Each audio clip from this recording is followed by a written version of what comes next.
నిత్య పూజలివివు నేరిచిననో ప్రత్యక్షమైనట్టి పరమాత్మునికి నిత్య పూజలివివో.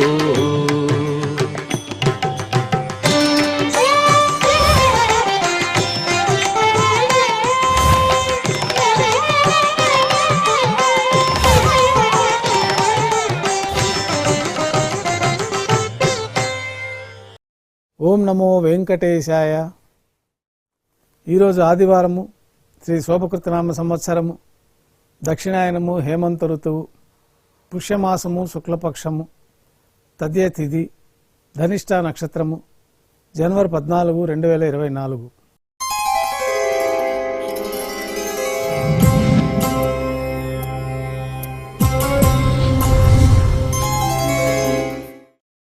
అష్టోత్తర శతనామావళితో అర్చన నిర్వహించిన తర్వాత మాధ్యాహ్నిక నివేదనలు ఆరగింపు చేసి వెంటనే సర్వదర్శనం ప్రారంభమవుతుంది. ఉభయ దేవేరులతో శ్రీ మలయప్ప స్వామివారు విమాన ప్రదక్షిణంగా సంపంగి ప్రాకారంలో కల కళ్యాణ మండపానికి చేరుకుంటారు. కళ్యాణోత్సవం ప్రారంభమవుతుంది.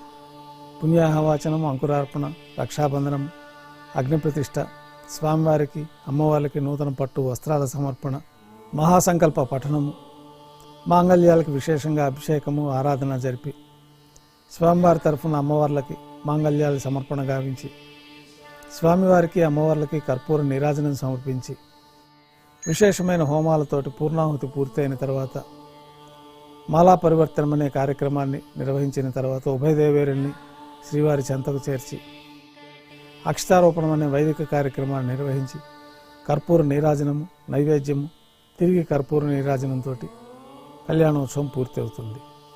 ఉభయ దేవేరులతో శ్రీ మలయప్ప స్వామివారు మేళ తాళాలతో ఊరేగింపుగా ధ్వజస్తంభబద్ధం కల అద్దాల మండపానికి చేరుకుంటారు. అద్దాల మండపంలో వేద పారాయణ నడుమ ఊంజల్ సేవ నిర్వహించి కర్పూర నీరాజనంతో ఊంజల్ సేవ పూర్తి చేస్తారు. ఉభయ దేవేరులతో శ్రీ మలయప్ప స్వామివారు మేళ తాళాలతో ఊరేగింపుగా ఆలయం వెలుపుల కల వైభవోత్సవ మండపానికి చేరుకుంటారు. ఆర్జిత బ్రహ్మోత్సవంలో భాగంగా గరుడ వాహనం పైన శ్రీ మలయప్ప స్వామివారు వేంచేస్తారు.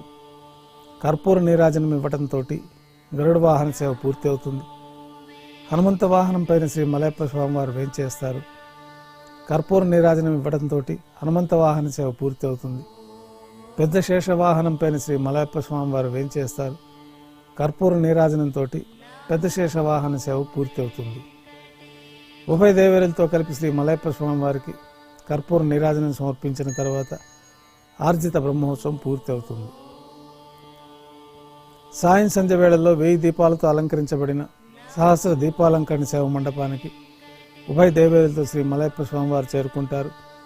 వేదం, గానం, నాదం నడుమ సహస్ర దీపాలంకరణ సేవ జరుపుకొని నక్షత్ర నీరాజనం, కర్పూర నీరాజనంతో సహస్ర దీపాలంకరణ సేవ పూర్తి చేసుకొని బంగారు తిరిచిపోయిన 4 తిరువీధుల్లో ఉత్సవం జరుపుకున్న భక్తులను అనుగ్రహించి శ్రీవారి ఆలయంలో చేరుకుంటారు. తోమాల సేవ, ఆరాధన పూర్తి అవుతుంది. గర్భాలయంలో ఉదయం సమర్పించిన పుష్పమాలకలు సల్లింపు చేసుకొని బంగారు పంచపాత్రలో శుద్ధ జలాన్ని నింపుకొని మూలమూర్తికి, ఉత్సవమూర్తులకి ఉపచారాలు సమర్పించి కొత్త పుష్పమాలతోటి మూలమూర్తికి, ఉత్సవమూర్తులకు అలంకారణ జరిపి చతుర్వేద మంత్రాలతో మంత్రపుష్పాన్ని సమర్పించి నక్షత్ర నీరాజనము, కర్పూర నీరాజనంతో రాత్రి తోమాల సేవ పూర్తి అవుతుంది. అష్టోత్తర శతనామాలతో తులసీ దళములతో అర్చన నిర్వహించిన తర్వాత రాత్రి నైవేద్యంలో భాగంగా అన్నప్రసాదాలు, పన్యారాలు ఘంటానాదం మధ్య నైవేద్యంగా సమర్పించి తిరువిస నైవేద్యం పూర్తయిన తర్వాత భక్తులని సర్వదర్శనానికి అనుమతిస్తారు. కొద్ది విరామం తర్వాత ఏకాంత సేవలో భాగంగా రాత్రి సమర్పించిన పుష్పమాలికలు సల్లింపు చేసుకుని గర్భాలయాన్ని శుద్ధి చేసుకుని ఈరోజు ధనుర్మాసం పూర్తయిన సందర్భంగా ఏకాంత సేవలో భాగంగా కౌతుకభైరమైన శ్రీ భోగ శ్రీనివాసమూర్తి వారిని బంగారు పట్టు పాన్పు పైన వేంచేపు చేసుకుని బంగారు పంచపాత్రలో బ్రహ్మ తిరువారాధనకు శుద్ధ జలాన్ని నింపి శ్రీ భోగ శ్రీనివాసమూర్తి వారికి ఏకాంత సేవలో భాగంగా దారోష్ణమైన గోక్షీరము, జీడిపప్పు, ద్రాక్ష, బాదం పప్పు కలిపిన మిశ్రమాన్ని నైవేద్యంగా సమర్పించి పండ్లు నైవేద్యంగా సమర్పించిన తర్వాత కర్పూర నీరాజనంతో ఏకాంత సేవ పూర్తి అవుతుంది. ఓం నమో వెంకటేశాయ.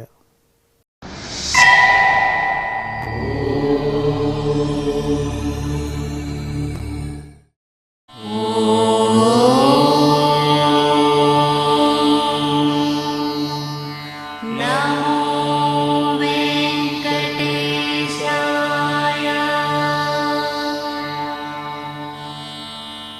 ॐ